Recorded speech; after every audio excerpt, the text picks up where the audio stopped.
Welcome to another edition of the A-List Podcast. This is A.Sherrod Blakely with the co-host, with the most, Kwani A. Lunis. How you be today, Kwani? I'm doing well. How are you? Just trying. Let me get my correct grammar back on track because I Yeah, said how you be. Because I know someone gonna be like, this man can't even speak English. Can't even speak English. What are you talking about? Some how you be? How are you doing today, Kwani Lunis? I'm doing quite well. I'm doing quite well as well. Celtics are doing quite well. Earlier this week, got the first victory of the Ime Udoka era. Undefeated. Season, it all counts. First win, he was on the sideline. He got that dub.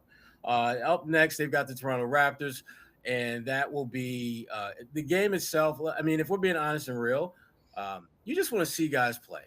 You just want to see what they can do. And with this being episode 44, and with a certain Robert Williams kind of leaving some question marks out there after his first game, it's only fitting that we kick things off talking about Robert Williams III. This one's dedicated to you. What was your impression of him? You know what? We talked about him putting on a little bit of muscle. Mm-hmm. And he talked about just making sure that physically speaking, he's ready to bang with the Andre Drummonds of the world. But I'm hoping that first game out was just first game, get the kinks out. We're going to get better from here on out because he didn't look good at all. Rob, one of his greatest strengths is his ability to just flat out run the floor, finish around the basket.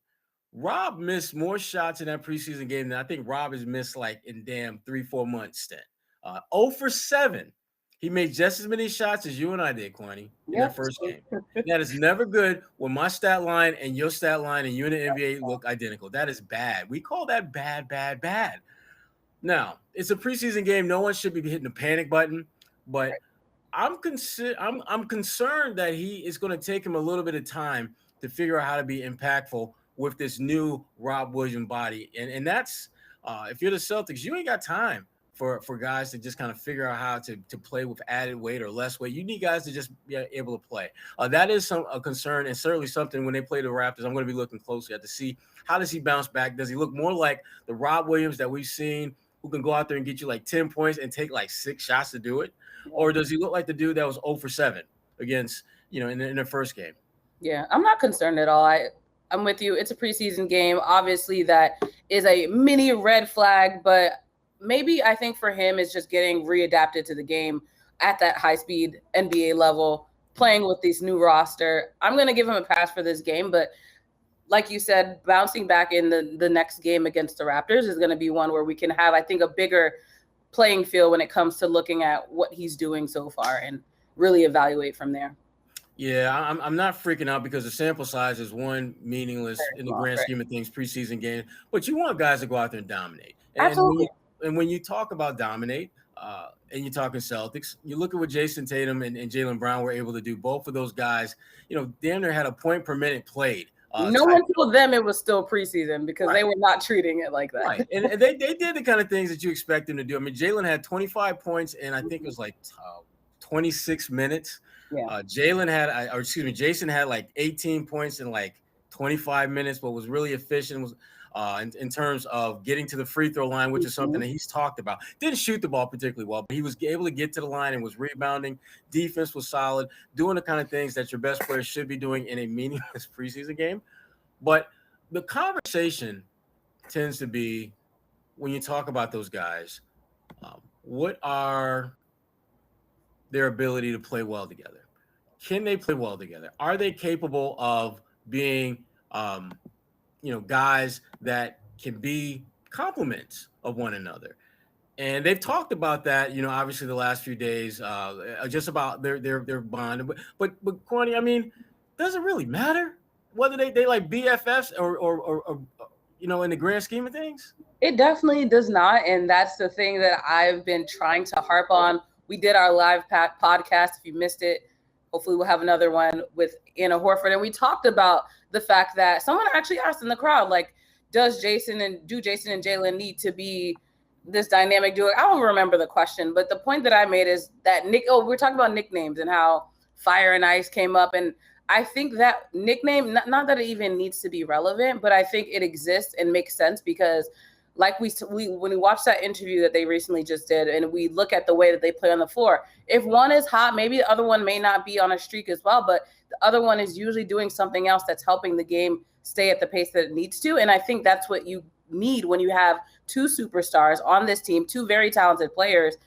They don't have to be best friends. As long as they can get along on the floor, they can understand each other. It's always it's like a coworker. You don't have to go out with your coworkers every weekend for you to work well at your job. Sometimes it does help build that company chemistry, but if you can get along, you can work well, you can produce as they both want to. They talked about the fact that their goal together is to win.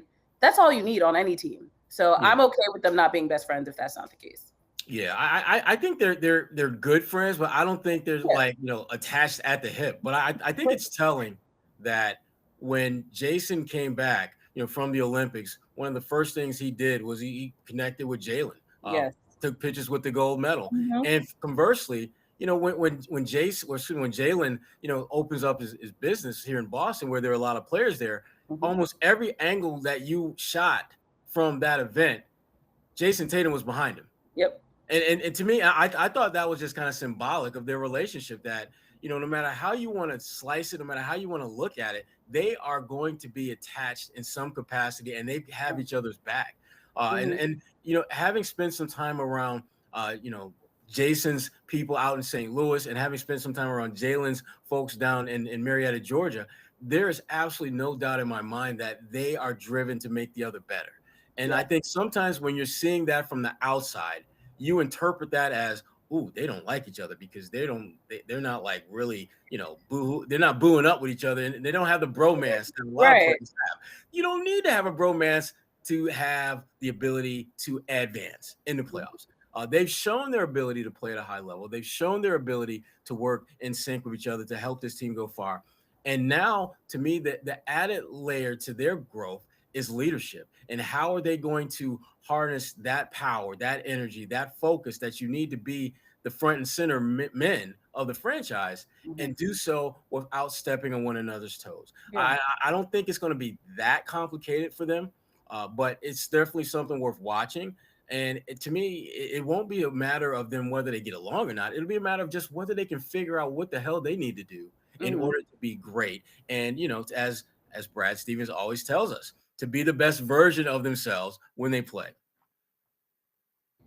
So Jaylen and Jayson aside, who was another player that stood out to you in that first preseason game against Orlando? I'm gonna stick with guys who stood out for the right reasons, because there's some guys who kind of stood out for the right reasons. Okay. But for the right reasons, I'm going with Dennis Schroder. And here's why.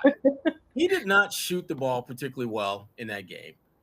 Came off the bench, was 1 for 7, and yet he made an impact out there. He had the lob to Al Horford. He was defensively an annoying pest, which I love. He's got a lot of petty in his game, which I think is great when you're trying to establish an identity, and you don't have necessarily a roster that from top to bottom talent-wise is at the front of the line. They're going to have to muck up some games. They're going to have to be dirty, gritty, grimy, do the kind of things that scrappy teams. We need to be using the word scrappy to talk about them, because if they're being scrappy, that means they're winning, because that's the way for them to be successful when they don't have the kind of ammunition that some other teams have. Although, that Brooklyn team, we'll talk a little bit more about them. They may not be as formidable a foe as they are on paper because of a certain former Celtic, which we'll talk about later. But bottom line, the Celtics have a lot of unique pieces that are going to have to play certain roles in order to be successful. And Dennis Schroder, I think he's someone who has to understand that he may not be a starter, but he's got to play like he has to have a starter-like mentality when he's out there. He mm-hmm. has to feel and play with the confidence that he's one of, if not the best player on the floor. And confidence doesn't seem to be an issue for him. It's opportunity to be great. And he's going to get opportunities to be a great sixth man. He's going to play good minutes. And if you're pairing him out there with either Jayson or Jaylen, because I don't think we're going to see him out there with both Jays a lot. I think they're going to try to stagger their minutes so that you got one of them on the floor. And the one that's on the floor, that's the one I think that, Schroder is probably going to be looking for, or that he's going to play off of that guy so he can get his own shot. But he's the one guy that I'm really excited about what he can bring to the table, because I just think that he's got a lot of those qualities that you need to have in a guy off the bench if that second unit is going to be better than what we've seen in the past few years. So you did take my answer because I was looking at the positives, but since you mentioned it, I'll go with someone who stood out for the wrong reasons, and that was Josh. Wait, Kwani, you going to go negative on the crowd? Yeah, I know. That's so unheard of for me, but I have to. Welcome to the dark side. Come on. I don't know what was going on with Josh Richardson. Again, I know we gave Robert Williams an excuse of adapting to a new team, not a new team for Rob, but adapting to a new team, adapting to the way that the team plays the game. So I should give him a pass, but I was just very disappointed in his debut. 2 points, same amount of minutes, if not less, a little less than Jayson Tatum, and didn't really produce on the floor. Obviously, his shots weren't falling, and every time he had open looks, it didn't seem as though, I don't know if his shot was just off that night or what it was, but I want him to be more productive on the floor. So I'm going to give him a little pass for the first game as well, but he's someone that I'm going to be grading in the game too as well. Yeah, he was, the thing about Jay Rich is that, he's one of those guys that he's not going to, I think he's going to be feast or famine when it comes to shot making. I think he's going to be like 1 for 8, which he was in the first game, or when they play the Raptors, if he can bounce back and be 6 for 8, would not shock me. That's kind of how I see him as a shooter. For me, it has to be his defense. That has to be his calling card every night, regardless of whether he's making shots or not. Because when that's not good, he's not good. He can still have, to me, he's very much like Marcus Smart, and from the standpoint of a guy who doesn't have to shoot the ball particularly well to have a good game for you. He needs to be a little more locked in defensively. I thought there were too many times where he wasn't where he needed to be defensively. I thought he was getting beat off the dribble somewhat more than I anticipated that would be this season. So at that end of the floor, he's got to be, I think, really solid. And shot making, to me, that's just icing on the cake when you talk about Jay Rich. So. Especially because the Celtics don't need that. That's not necessarily a top item, and he doesn't have to do that. But I agree that lockdown defense needs to be there if he's going to make the cut. There's another game that's playing out off the court. We call it the hustle. But see, here's the thing. There's like there's the politically correct hustle, there's the legal hustle, and then there's the damn, you got your hands caught in a cookie jar hustle. And it's the latter hustle that we're going to be talking about. And I'm speaking about specifically the former NBA players who were indicted on fraud. And as you start going through the list, there's 18 people total. There's 17 players. I think there's one spouse of a player. But there's a trend that you notice with a lot of the players that are mentioned, and it's that at some point in their careers, some had a cup of coffee in Boston, others had a damn pot and then some when Boston. I'm thinking specifically of Glenn Baby Davis, who was part of that 08 team that won a title. And then you got guys like Tony Allen, Sebastian Telfair, Terrence Williams, who is allegedly the ringleader. What do those names have in common? Yeah, and then someone like Milt Palacio, who's an assistant coach, who is now on administrative leave. No surprise. Yeah. How do you think this is going to play out, Kwani? The thing about this story breaking leads me to believe that there is more fraud going on than we think, especially the way that it was such a shocker to NBA Twitter, and shout out to NBC News for investigating and breaking that story. But the fact that when you look at the numbers and when you really break down the money they were making, it's really pennies to these players. So it leads me to believe, like, one, how were you so, quite frankly, dumb enough to not only go about this fraudulent activity, because when they were breaking down the way that they did it, and they were basically submitting the exact same dental scans. Getting the same damn tooth extracted. The same teeth extracted at the same time. And it's just like, y'all could have done this a little better. Like, not that you should have been doing this at all, but the fact that it was so sloppy and they got caught makes me believe that if they were able to get caught doing something in this way, I'm curious to know what else is being done. And I've seen the argument made on Twitter. People were like, well, are we really mad at players for getting money from the NBA? And while I understand the points that people are trying to make of the fact that it isn't that much in the grand scheme of things for the NBA, it's still illegal. And so committing fraud is something that should always be looked down upon. But I'm curious as to how, when it plays out with these players, I read the last time it was reported that most of the players had been arrested at that point. So I'm curious as to how this plays out. You have video of Big Baby on a plane talking about, this is old video, my money's legal, people are hating, and now you're getting caught with money that you were not supposed to have. So there's a lot of talking going on, and clearly now people are about to pay justice.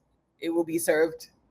Yeah. And just right. And just for folks who aren't clear on the story, just going to get a quick recap. I mean, basically 18 former players, and I believe the spouse of one of those players were charged earlier this week for pocketing, I think it was like $2-3 million of illegally defrauding the league's health and welfare benefit plan in a straight up scam, where they submitted money for reimbursement for work that was never done. Yeah. To the point where you had players who were, having the same root canals extracted on the same teeth on the same day. I think there was one player who had submitted, trying to get money back, who was out of the country playing basketball at the time he should have been, or he was supposedly getting, work done. So it is, it's a bad look for the NBA, particularly at a time when, the NBA is celebrating its 75th anniversary. And the last thing the NBA wants to do is to have conversations about stuff that ain't got a damn thing to do with basketball. I mean, they're thinking like, first we got the Kyrie Irving and just the reluctance to get the vaccine and the domino effect of that. Then you've got, every team is focusing and talking about that. And now you got, former players who, were just defrauding, different factions of the NBA to the point where now it has gone to, it's a federal matter where folks are getting arrested. And so Adam Silver's got to be thinking like, damn, see, fellas, seriously? Of all the times to do of all the times for y'all I'll be acting a fool. And this comes at a time when the league has reiterated that they will not be testing for cannabis this year. So it's like Adam Silver's like, damn, I'm giving y'all what y'all want. And all I ask y'all to do is just act right. Don't act. Keep us out of the news for the wrong. Keep the focus on what we're doing on the court, and they just haven't been able to do that. So it's going to be interesting to see how this all plays out, because it will, unfortunately, for the NBA get a lot messier. Because to your point, Kwani, I wouldn't be surprised if there's some other folks that get caught out there, or there may be an alternate hustle out there that gets exposed, because these players, I mean, obviously they could be looking at potentially some jail time. And whenever that specter is out there, you're trying to figure out a way that you can get out of that, or at a minimum, cut down on the amount of potential time or fines that you might be facing. So we may see some of these players drop some dimes on some folks that may be a part of this hustle that we don't know about yet. That's true. But you did mention the NBA 75th. They released a commercial. If you haven't seen it yet, it's definitely online. And I thought it was a really nice commercial. It had a span of all the eras, of as many eras as possible of basketball, had some kids in it, had Michael Jordan was in there. Michael B. Jordan. What did you think about the fact though that didn't you take a picture with him at a Celtics game years ago? I did meet my fellow New Jersey native. But you were acting as if he was like none but just some dude that you just ran to. Yeah, because he's kind of a big deal, and you were just like, whatever. But that's Kwani. That's A-list Kwani. That way. Huh? That's A-list Kwani. That's what Kwani? A-list Kwani. Oh, A-list Kwani. But honestly, I wasn't raised. I know it sounds so. I'm not trying to sound like pretentious or anything, but I wasn't raised in a way where I was a fan of a lot of people. So I think one that helped me in this industry, because I don't really get starstruck as much. But I also really was just trying to play it cool because everyone else was drooling over him, and I was like, I'm not gonna do that. I'm sorry. I remember that day because I was thinking, like, damn, they got to get the mops out because there's a lot of saliva all up on this floor. And again, no shade to people that were he's a very attractive man, but it's like, I don't know. I think I'm at a point where when I see a bunch of women going after one guy, I'm just like, I'm good. It's just, Wow. I'm not doing that. But all of that being said, the actual Michael Jordan wasn't in the commercial. Why do you think that was? I don't know. I mean, I think there's a lot of conspiracy theories about that. Maybe Michael didn't want to be in there because Scottie Pippen was in there, or maybe Isaiah Thomas pulled a little reverse where Michael kept him out of the Olympics, so maybe Isaiah was keeping him out of this commercial. I don't know, but to me, it really did ring a little bit hollow when arguably one of the all-time greats, certainly on I think the Mount Rushmore of almost everyone's greatest NBA players ever, is inconspicuously absent. Maybe it could have been something as simple as a scheduling conflict. Who knows? But it doesn't take away from the fact that when you think about the NBA celebrating 75 years and you start thinking about the all-time greats, it doesn't. You don't have to go too far in the Rolodex to pull up Michael Jordan's card. As one of those guys. I was a little disappointed. I would like to have seen Jayson Tatum in that commercial. He was in there. He was in Was it. he?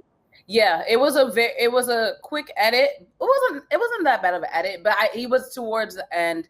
He was walking, and the kids are getting off the bus. He throws a ball at a little girl as she's walking off the bus. So he was in the commercial. But but I wanted him to have a role like Zach LaVine. Like Zach LaVine catches an alley-oop. Does something that just kind of. It would have been nice to see Tatum just he shoot a step back three or something. Just do something that acknowledge that you're not just some dude who's to me. Jayson Tatum was like that extra on the movie set, where like if you didn't watch it closely to the absolute bitter end, you may not see him, because I didn't see him. Okay, I watched most of it, and I think it was like maybe a minute and a half, minute 25, and I went away after like a minute. I'd seen enough after a minute, and Tatum wasn't there. Yeah, he should have been a little earlier, I think, in some capacity, to your point, like where it seemed a little more significant. But it is good that they had him in it. But I'm back to the Jordan thing. I'm not trying to like harp on it too much, but I'm curious as to like, was the Michael B. Jordan part of driving the bus supposed to be the joke? That's the part that really throws me off. I'm like, you literally hired a guy who has the same name to drive the bus. And to be honest, it would have been really funny if at the very end that you had Michael B. Jordan driving the bus, and then he picks up Michael Jordan. Yeah, something. You could have absolutely played off of that, but I mean, it could be something. I mean, it felt a little incomplete to not have Michael Jordan as part of that conversation, because when you talk about just the elevation of the NBA to where it is now, Michael had a huge hand in that. Not only his play, but his swagger, the way that he really put just the whole shoe and apparel game on notice. Right. It still has not given up to this day. Right. He was, when I think about like shoes, I mean, obviously you had Magic and Bird and they had their whole Converse thing, but it wasn't until Jordan came out with his shoe line. Everyone had to have Jordans. Everyone had to have. People have been murdered for Jordans, which is not cool. People have been jacked up, murdered, shot. Kids have been saving up, pennies and hustling to sell candy in their school to get them some Jordans. I can speak from firsthand experience. That's what you do when you're trying to get them Jordans, because they were expensive. They were not cheap. And Mama wasn't trying to pay for no Jordans, but if you could, my mom is still not trying to pay for Jordans for me. No, especially not now. Daddy ain't trying to pay for Jordans either. So it just didn't feel complete to have that kind of conversation, to have a commercial like that, and you don't got MJ in the building. Yeah, I need someone to do some digging on that story, because it's not adding up. No, at all. But I tell you what's starting to add up a little bit is the number of NBA cities that are starting to really kind of step up their vaccine mandate game. Los Angeles has become the latest city, joining San Francisco and joining New York as far as cities that have put in really strict, rigid vaccination mandates. And the thing about LA is it's funny, because even though the city has these stricter guidelines that will take effect, I believe it'll be in about a month or so. The actual Staples Center is they're operating under a different set of rules as far as players from that come into the Staples Center. Like, like the rules that are in place for folks in the city of LA are not Oh, applicable they're different. for folks who are coming in for NBA games. And so That makes sense. yeah, so the Staples Center, I mean, I don't think you're going to see a significant impact when it comes to, the vaccine mandate. But, no matter how we try to kind of pivot away from that and start talking more about basketball, we can't do it because the elephant in every NBA room is Kyrie Irving and his reluctance to get the vaccine and the domino effect that that's going to have. And the more this thing drags out, there are so many different principal partners that are going to be negatively impacted by Kyrie remaining in the position that he's in. I mean, think about it.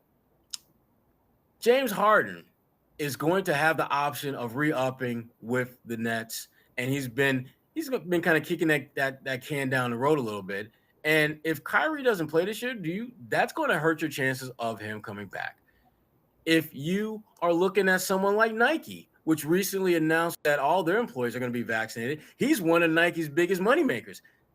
Isn't that sort of kind of a conflict? Like all your staff, and again, I know he doesn't work for Nike per se, but they're making his damn shoes. And he's had conflict with Nike in recent months as well. So that could easily get cut off if it escalated. And so Nike could potentially see a hit financially if this drags out. And then you start looking at the roster, you start looking at Brooklyn Nets and their chances to win a title. There's never a clear and undeniable window of opportunity to win a championship. If he doesn't play this year or he misses significant time this year, it shrinks that window somewhat. And so then all of a sudden you got teams being impacted, you got your shoe company being impacted, you've got, there's so many different principles involved in this that could be impacted negatively by you sticking to your stance. And to me, ultimately, it's like, is it really worth it? I mean, does it really mean that much to you, Kyrie, to not get vaccinated? And if it does, are we looking at Kyrie setting the stage for an early retirement? Because that is something that has always low-key been out there that folks have thought about. Because when you think about how his approach to the game and not from a basketball standpoint, but just his approach to engaging with teammates and players and media and all that stuff, he's always been a little different than most. Yeah. And the fact that you could be as good as he is and retirement could potentially be out there sooner rather than later, no one should be surprised by that. Yeah. No one. Disappointed? Yes, because he's such an incredible player and you love to see him play for many, many more years. But would anyone seriously be shocked if Kyrie said, you know what, I'm done. It's a wrap. In the most recent ESPN article actually outlined that fact. And you look at even last season when he just disappeared off the face of the earth, but didn't tell his boss, so to speak, that he needed some time off. And to your point, I think that really it's going to have a huge impact on the season. When you have Katie saying, I envision Kyrie being on this team. Right. I saw jokes on Twitter like, oh yeah, just like the concept of Kyrie could exist, but the physical man may not be in practice with us. The fact that they were even considering practicing outside of Brooklyn to accommodate them. But I'm glad someone in that organization was like, no, all of our facilities, all of our offices and, the things that we need to perform are in one place. There's no need to uplift everything for one person. And Kyrie has his reasons for why he doesn't want to get vaccinated, but I don't think, and I would hope he doesn't expect that this team is going to be as inconvenienced as they already have for the sake of him. And if that means him having to retire, or I even read maybe getting traded to a city where they don't have vaccine mandates, it's still not going to work out, because you look at him if you were to come back to play in Brooklyn or try to play in the Staples Center, a lot of it's pointing to it not working out for him. So I am just very curious as to what is going to be the result of this saga, because as of now, it's going to be something that even if we're in Boston, but we're going to hear about it and talk about it every single day until there's a resolution, because it affects every single other person in the league, at Nike, whatever is affiliated with him, it's affecting them in some way. Yeah. And the thing with Kyrie is that, there's a part of you that respects him taking a stance. But that when that stance comes at the expense of so many people on so many levels, you have to ask yourself, is it really worth it? Right. And, with the whole Kyrie saga, I think back to Media Day this year with the Celtics, and Marcus Smart was asked about that question. And I thought Marcus gave one of the more real truth-telling responses to that. And some people, didn't think he said anything. But when Marcus Smart opens up by saying, no one likes the idea of being told what they can and cannot put in their body. I thought at that point he was speaking for himself clearly, but I thought he was speaking for a lot of folks who aren't crazy about taking this vaccine. Mhm. And Marcus ultimately said, he didn't want to be a distraction to the team. He didn't want to be in a position where he would be missing games, which would impact the team. And then all of a sudden it becomes a season-long story that everyone has to cover but doesn't want to. Kind of like what's happening right now with Kyrie. Kyrie has verbally said he doesn't want to be a distraction. And yet everything he's done has been just that. It creates a lot of uncertainty among your teammates. It creates a lot of doubt and uncertainty among, just the NBA as a whole. And it frankly, it puts you in a position where you have, in effect, you've held your team hostage. You've held the league hostage. The league cannot go about its business in normal lead up to the season fashion because you are reluctant to get the vaccine. And to your point, Kwani, when you mentioned, Katie's talking about, I envision that he'll be part of the team. I mean, it's just like, hell, I envision that there's going to be a stack of 20s in a big fat envelope in front of me right now. I don't see it. Can it be here tomorrow? Maybe. I envision it being here tomorrow, but there's no guarantee it's going to be here tomorrow. The uncertainty that Kyrie has injected in that franchise is scary because when you think about what they have invested from a financial standpoint to bring him, James Harden, and Kevin Durant together, and for that talented triumvirate of players to potentially not be together for an extended run, that's scary. And you touched on the practice thing, Kwani. That's the one thing, I don't care how good you are as a player, there has to be a certain level of chemistry that you work on and you develop. And if you're missing half of the season and you're not playing at home, and again, we're being very, conservative in saying that he would miss half the season because if he has a sore ankle, a sore knee, or some type of health related issue that could cost him some time, that potentially means you miss even more games. And at that point, it's like, I'm playing max money for a guy who's going to be here less than half the season. And that brings me to the other point, Quinn, I wanted to talk to you about as far as like trade value. Is he someone that you would trade for? And I'm thinking about Ben Simmons in Philly specifically. But would you try to put together a deal if you're Brooklyn to get Ben Simmons?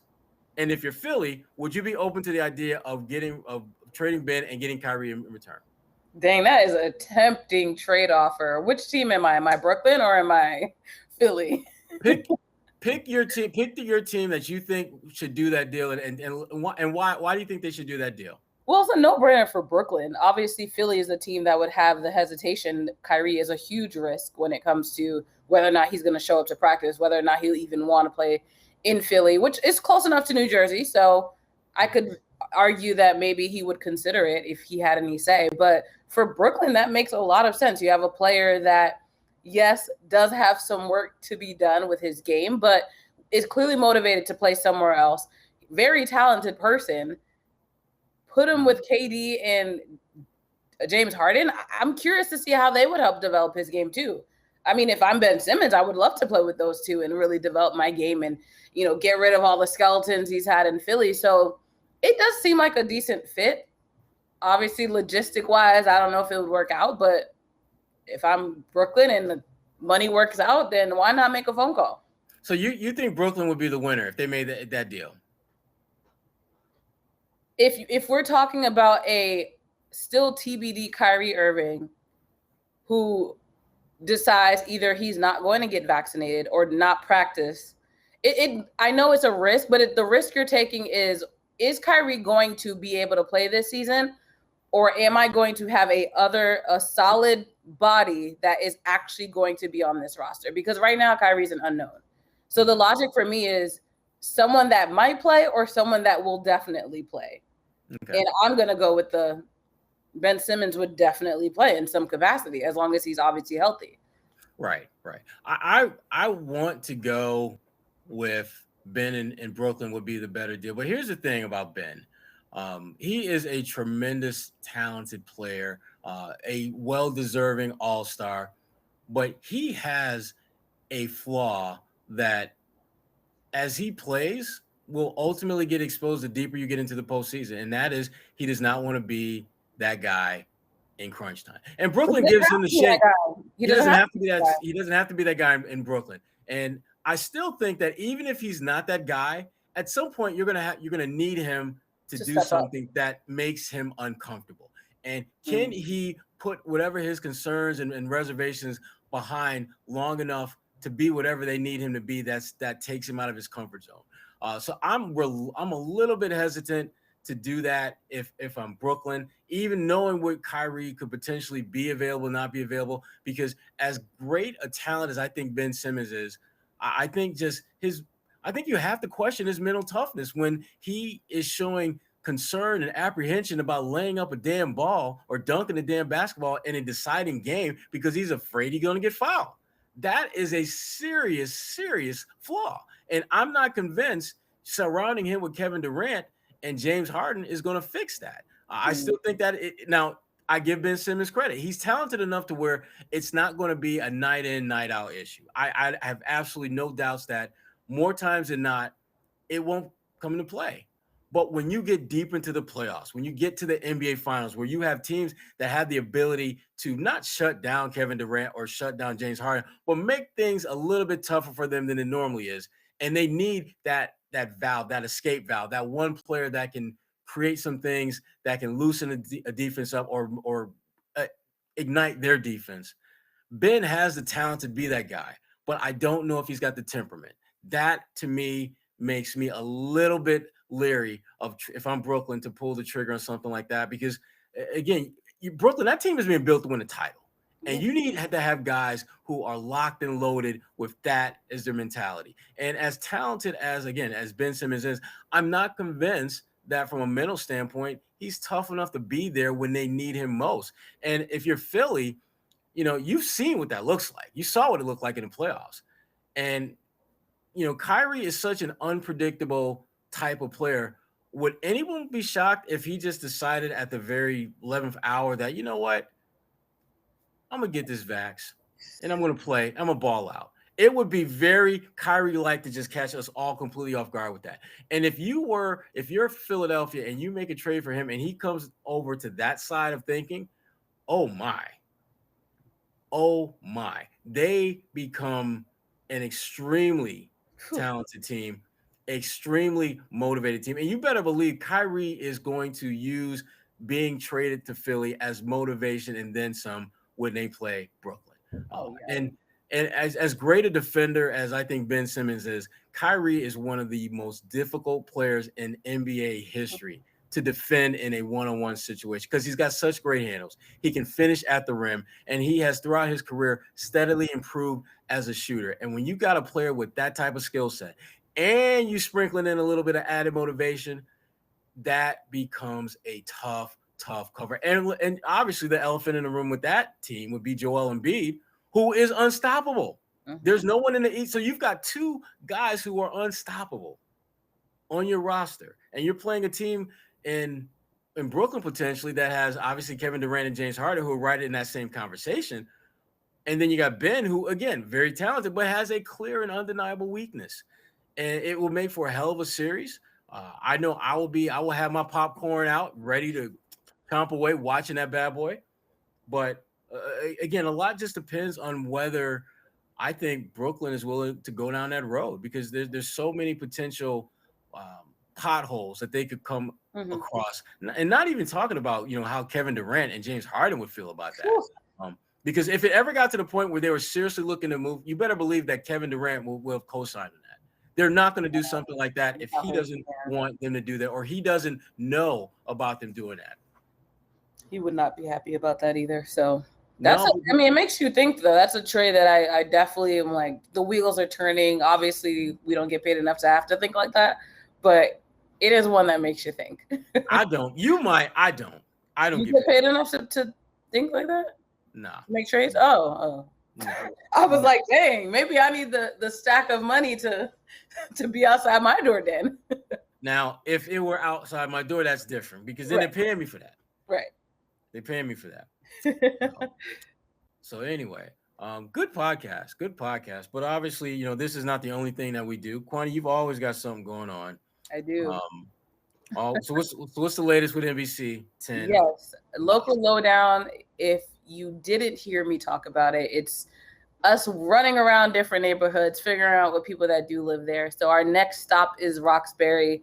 So that should, I haven't shot it yet, but I'm gonna be in Roxbury. So if you do think of places that you think I have to go to, shout me out on Twitter and just tag me and give me a spot to go to. But I've got some really good recommendations so far. So that should be fun. Now, when you're going to places, what are you looking to do as far as gathering content for that?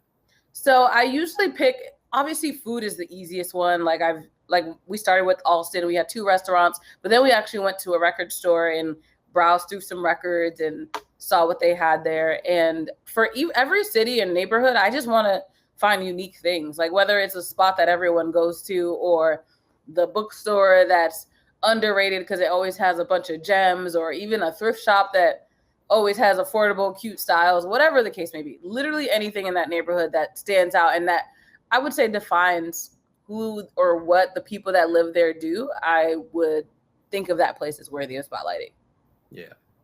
Nice. Yeah. Okay. I can rock with that. Thank you. Rock with that. What about you? I know you have 1,000 jobs, as I say every season.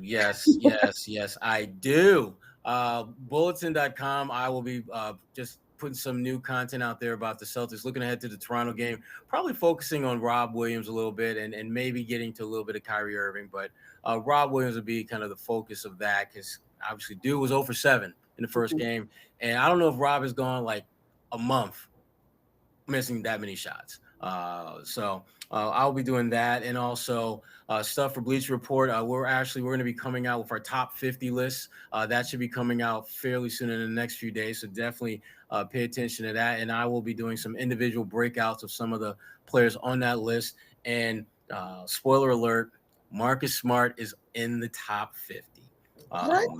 Yes, spoiler alert right there. There's some other guys that you'd be surprised make the list. So okay. Well, people argue about those lists all the time, so I'll look forward to that argument on Twitter. Absolutely. And just the usual stuff, teaching at BU, dealing with the next generation of knuckleheads. Most of them I like, some they are who they are.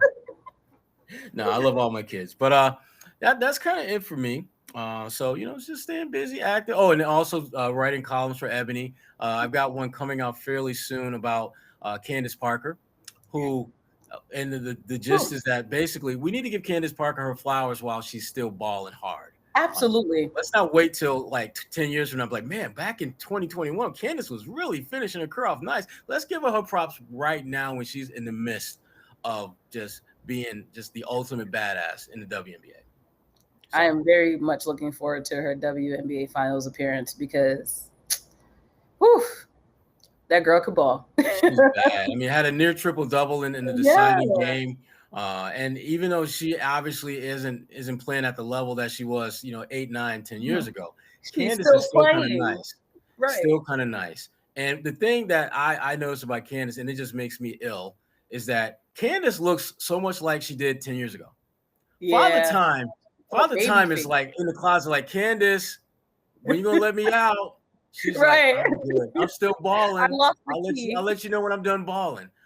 It's amazing how she's been able to just really take her game and elevate women's basketball, but also elevate herself on so many different levels. And I love the commercial out now where they talk about, you have Derrick Rose and you have, some other athletes talk about, this person was 2-time National Player of the Year. And then at the end, you realize they're talking about Candice, who you start looking at her resume. It is, there are some folks who have resumes that look like they would make for a nice, book. She's got a damn library of content that shows what she's been able to do both in the WNBA as well as overseas. And obviously, in college was just an incredibly dominant player at Tennessee. So I'm a big Candice Parker fan, big fan.